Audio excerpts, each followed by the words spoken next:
Hello, folks, and welcome back to the K&B Music Den. Who are you, sir? As always, I'm Brad. And I'm everybody's friend, Keith. How you Yes, doing, you buddy? are. Pretty good. How you doing? I'm doing great. You want to know why? Because the Flyer, I don't know. Are the Flyers winning? I can't tell. Well, I don't know. I'm recording it. Don't tell me. Okay, all right. But I'm doing great. That would be great too. But I'm doing great because we are about to launch a brand new series on our channel. Ah, And I have decided to call it the Goldilocks game. does it have bears in it? Oh my. it it does. Well, if the people can grin and bear it with us. But so here's what it is, folks. I know the name sounds silly, but go with me on this. So Brad and I have been discussing lately. There are albums that are widely considered absolute drop dead classics. You must have this in your collection if you're a serious collector, if you're a fan of music. If you don't have this album, you're a fool. All that stuff. Just the Mount Rushmore of albums, right? Yeah. So we are admitting that, even at my age, I'll be 50 next year. There are some of these albums, not that I've never ever heard them in my life, but I'm not overly familiar with. The style of music just might not be my cup of tea. I just didn't get around to it, whatever the case may be. And the same for Brad. So I said, let's call this the Goldilocks game because I want to find out from Brad, and then I'll declare my opinion on it too. We're going to pick an album, just undeniable classic considered by the masses. We're going to listen back through it again, refamiliarize ourselves with it, and say, is this album overrated? Is it underrated? Or is it rated just right? Just like Goldilocks with her oatmeal or porridge or whatever it was Yeah. in the classic children's tale. So that's why we call it the Goldilocks game. I'm really excited for this. We already have a list going of the albums we're going to do after this one. But what better album to start a series like this with than London Calling by The Clash?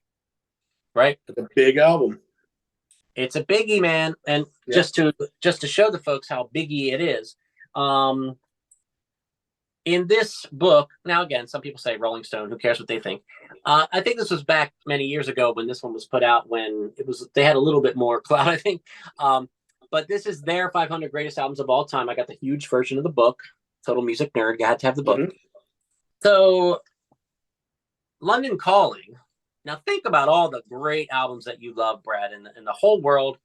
They're your favorite bands, your favorite albums from the 60s, 70s, 80s, 90s, 2000s, this album, London Calling by The Clash, as you can see, is number 8 on their list. Well, I think first of all we could say it's undeniable, but that's a great album cover.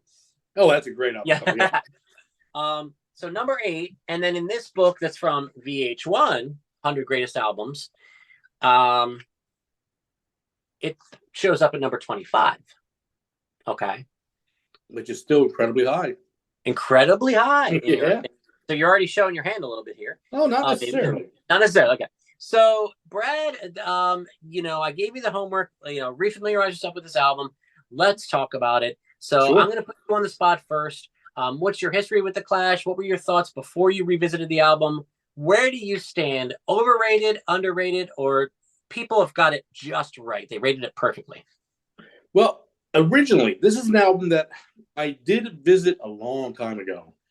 And I found I do this a lot, where if I visit an album and it doesn't hit, I move on, and a lot of times I won't revisit it. Yes. That just happens. So when you brought this album up, that's what I thought of. I thought, oh, yeah, that band, that album, I didn't dig it. I moved on from it. I never understood the hurrah with it. Yeah. So when you said, well, let's do that one, I said, okay, that's a great start. And I put it back on, and I went through it and listened. There's a lot of tracks on this. Yeah. Number one thing that I realized that I didn't remember prior is there's a lot of diversity on this album that I didn't realize was on the album. Mm-hmm. There is for some reason in my head, this was all one track. I just kept hearing the same songs, but there was some diversity to it. To me, one thing I've come to find on this album is that it has a sound to me that I'm trying to think of what the word would be. Okay. Influential, maybe. As I was listening to this on Fresh Ears, I thought, man, this band, oh, that band, this other band. Oh, I've Yes. heard. This is a band that I could tell has been borrowed from a lot, a Yes. lot. Just going through this album, listening to it fresh, and going, man, I could hear this band basically took from this band here, or this song will stand out as, oh shit, that sounds like something this band did. So I realized this band really influenced a huge number of bands.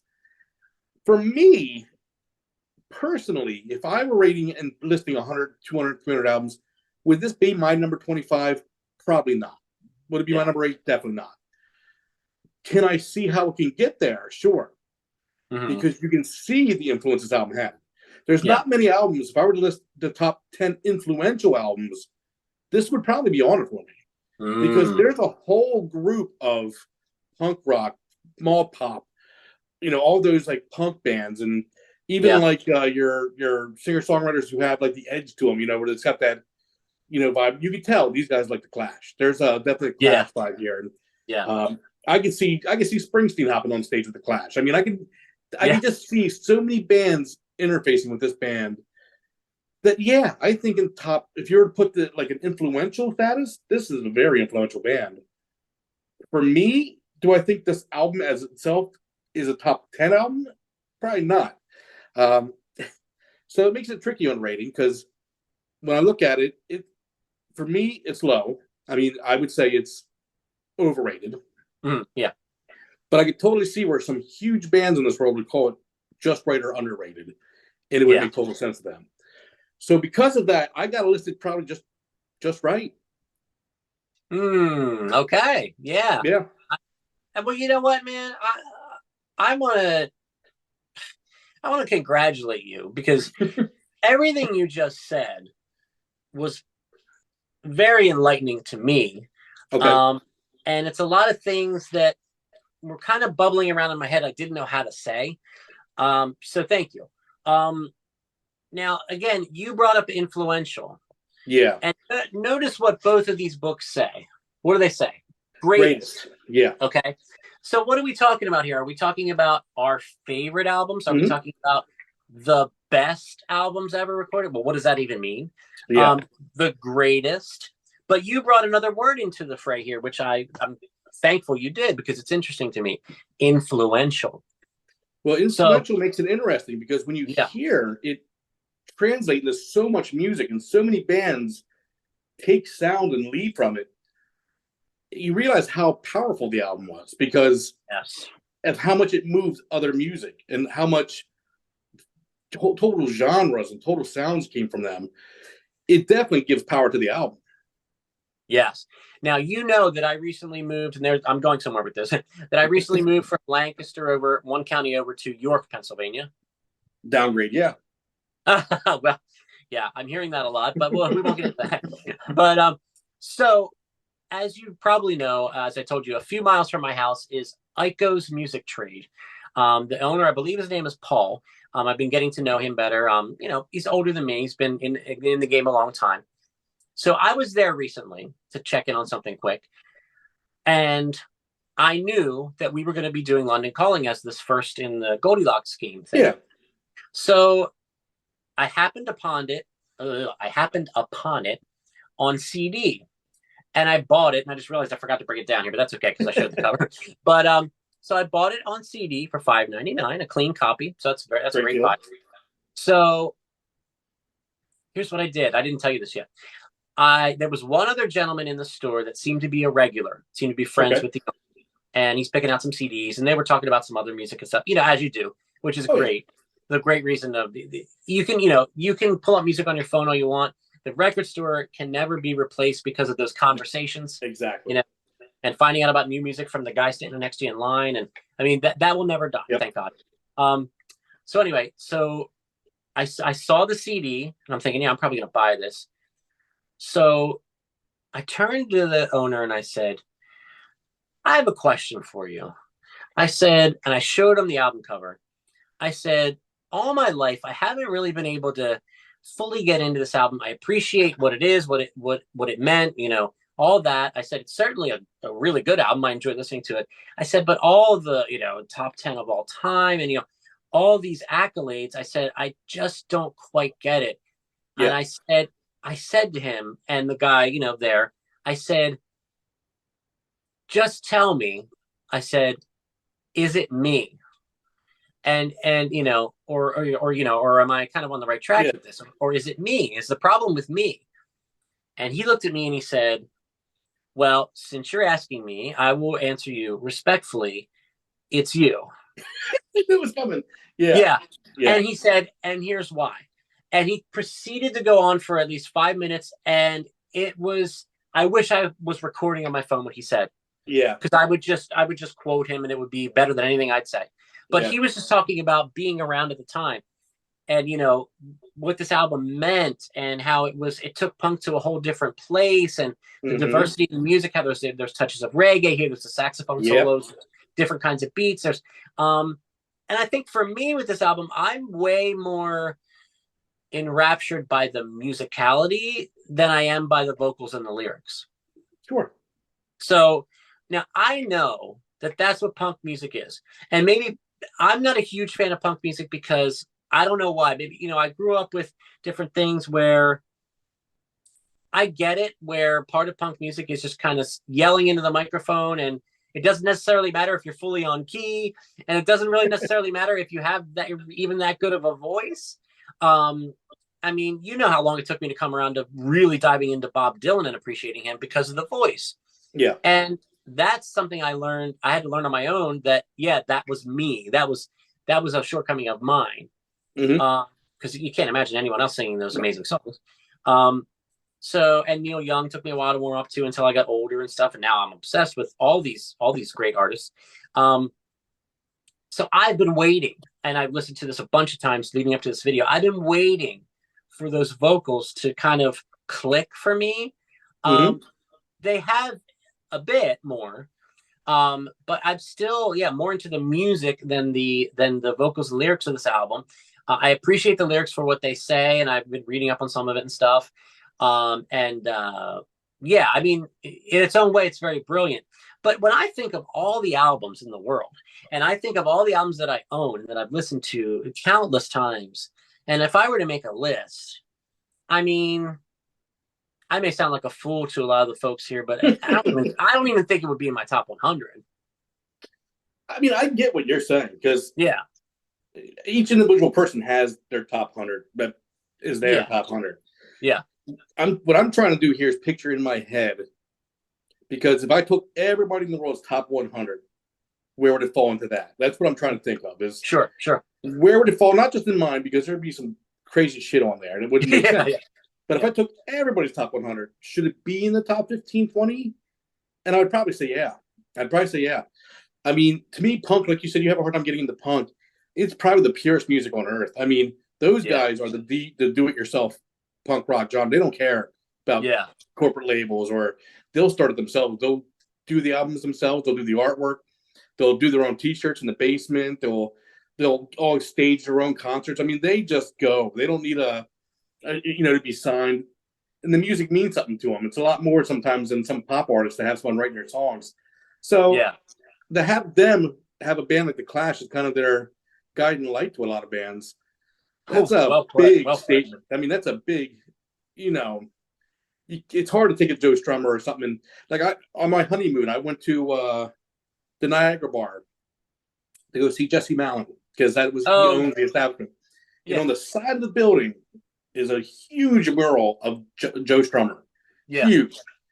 And I just came to find out that's one of Jesse Malin's favorites. Brian Fallon was there taking pictures with it. Like, this guy influences not just punk, but songwriters, political people. I mean, Yeah, the yeah, Clash is huge for a reason. And I mean, just because they're yeah. not in my top 100, they probably should be in the top 100 in Rolling Stone. That probably fits.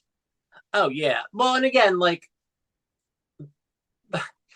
I hear you and I agree to a certain extent, but number eight, I mean, I just, and again, but you're bringing up a really good point about how influential the album Yeah. is.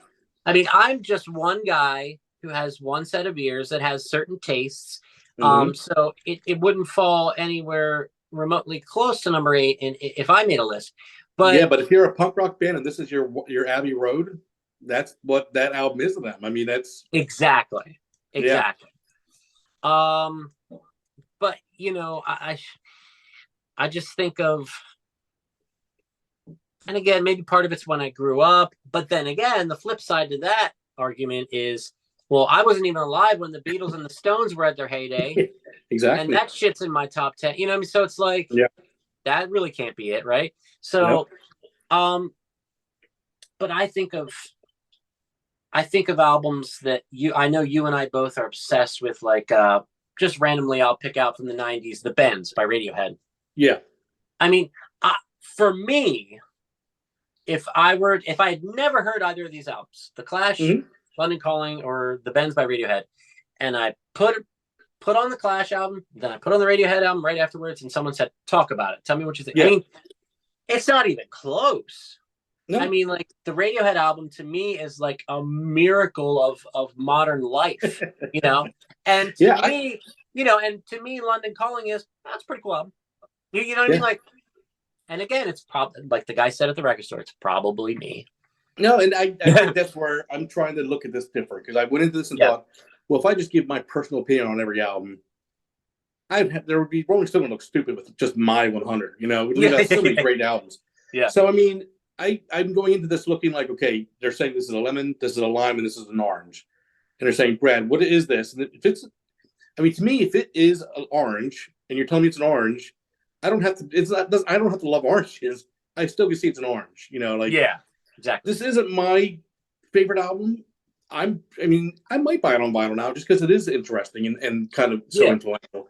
yeah, But I can look at this album and go, yeah, this absolutely is huge. I mean, this you can see just with fresh ears when I put it on. First three tracks, I went, oh my god, like they've influenced so much shit. I could just start naming bands. yeah. Like Oh I could yeah, just boom, boom, boom, boom, boom, boom, boom, like to the point where it's like, well, yeah, absolutely, this is this is a huge album. I mean, without this album, there's so many bands that probably wouldn't even be around.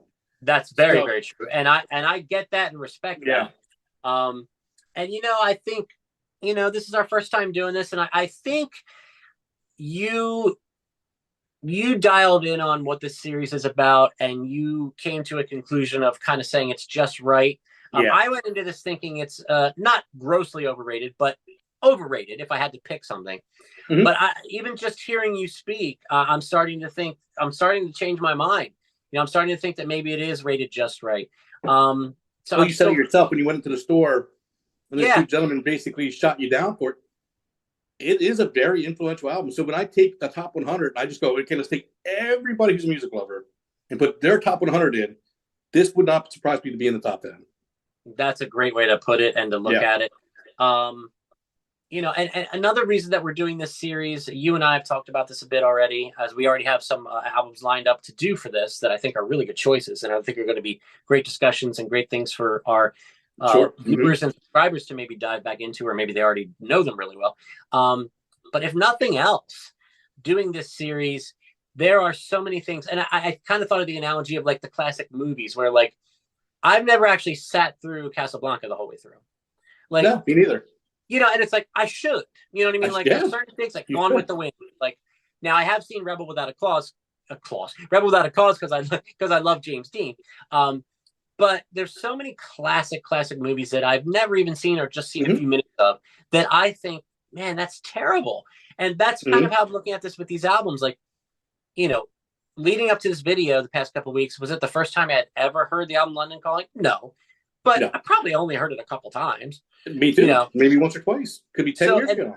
and that and then what we're going to do next, which we'll announce at the end of this video, is another Mm-hmm. one that you brilliantly came up with, that is like, yeah, I don't know that album, but you see the cover. I mean, you see the cover Everywhere. everywhere. Everywhere. Everywhere you hear about Mm-hmm. it all the time, and I'm so excited to do the next one. So that being said, let's transition into that and wrap this up. But buddy, I tell you what, man, I think we've been doing this for over a year. I think this may be among, if not your most brilliant performance on this channel. Well, thank you. I really do, man. I really do, and it just further solidifies that you're the guy I should be doing this with. Because, yeah, you changed my mind on some things. You opened my mind to some things, and as soon as you said that word influential as opposed to best or greatest, Yeah. I think that's something we're going to talk about with all these albums moving forward. Yep. Oh, I So agree. you set the table nicely for us. So, Yep. So, folks, please, in the comments, what do you think? What's your history with the Clash? Did this video spark you? Say, hey, you know what? I'm kind of like those guys. I've heard it a couple times, but I haven't really always understood the hoopla. I'm going to listen to it, and then I'm going to go and log on and put my comments in and get into part of the discussion. That's what this is all about. Our Yeah. love of music, our appreciation of music, our exploration of music. So, Brad, since it was your idea, why don't you tell the folks what our next Goldilocks game album is going to be? Well, Keith came up with this brilliant concept, and first thing it opened up in my mind is there's so many albums that are considered historic that I've missed out on. Yes. And I don't blame myself for doing it. I mean, there's so much music out there. There's Yeah, so much. You couldn't yeah, listen to every album that was ever made. It's just yeah, impossible. yeah. There's just certain albums that slide by you, but you know the albums. You see them on magazines. You hear about their influence with artists you love. I mean, it's just the album cover is on T-shirts everywhere. Yes. And this is an album that just I've always wanted. I gotta listen to it. I gotta listen to it. I just haven't. So this is a perfect reason to do so. Yeah. I don't know where it's ranked on there. We'll have to look up and see where it's ranked too. But Yeah, we'll do that. The Velvet Underground with Nico. The album Yes. Andy Warhol. Yes, dude. And when you said that should be our second one after the Clash London Calling, Yep. I was just like, oh yes, man, that is totally one that I just don't know, and I know that I should. Yeah, I mean, you have Lou Reed, who I have so many musical favorites that just adore that guy. Yeah. Nico, I don't know much about her. I mean, she's like a ghost to me. I don't know what that is, and yeah, exactly. So this band it's going to be a very fascinating listen. I haven't even put it on yet. I'm still waiting until we're done with this to go into it. So me too. Yep. Yeah, I'm going to start listening to that one tomorrow. Yeah, and you say that, and all I think of is that damn banana. Banana, yeah. And I better listen to it before I'm dead because at this point, it's so big apparently. So I got to find out if it's worth, like you said, is this just right? Is all that big noise meaningful? Is it underrated? Is this even bigger than what they're saying, or have I been seeing all this shit forever and it's actually not that great? So I mean, yeah. Because I think we are going to find as we move through this series there will be some that we both end up saying, nah, it's just overrated. mm-hmm. Yeah. And I thought that might happen with London Calling, but yeah, like I said, you opened my eyes to a lot of things here. And I will say, just as we wrap it up here, I enjoyed listening to it. I enjoyed diving into it and revisiting it. And because I will admit, I am much more of a student of music history, and I have a wider range of what I listen to now than I ever have in my life. So I think, maybe I wasn't ready for it when I was younger. I agree. Yeah. I mean, this is an album that I was the same way. I shot it down young, and as I got older, I said, man, there's different songs on here. I can see different people mentioning different songs as their favorites. I mean, yeah, I think it fit just right.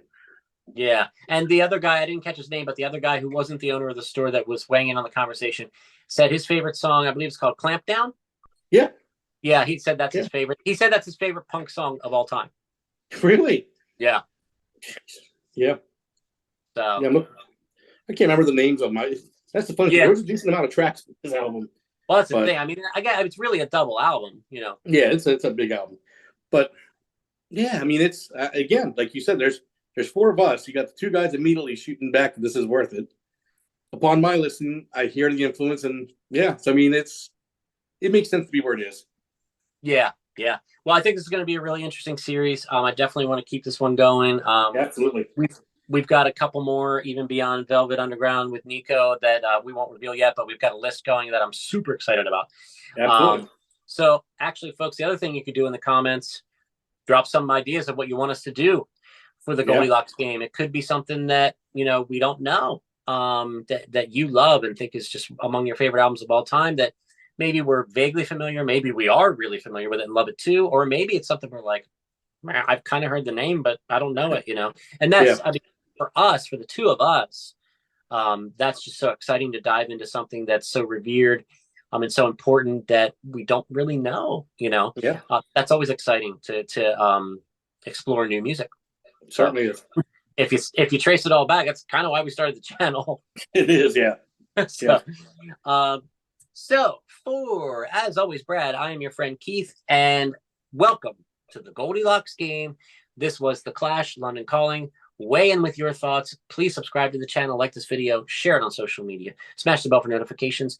We will be back with more content soon. And like I said, our end of the year's coming up, Brad. We got to start getting our list of our top 10 No, 2023. I'm already doing it. Yeah.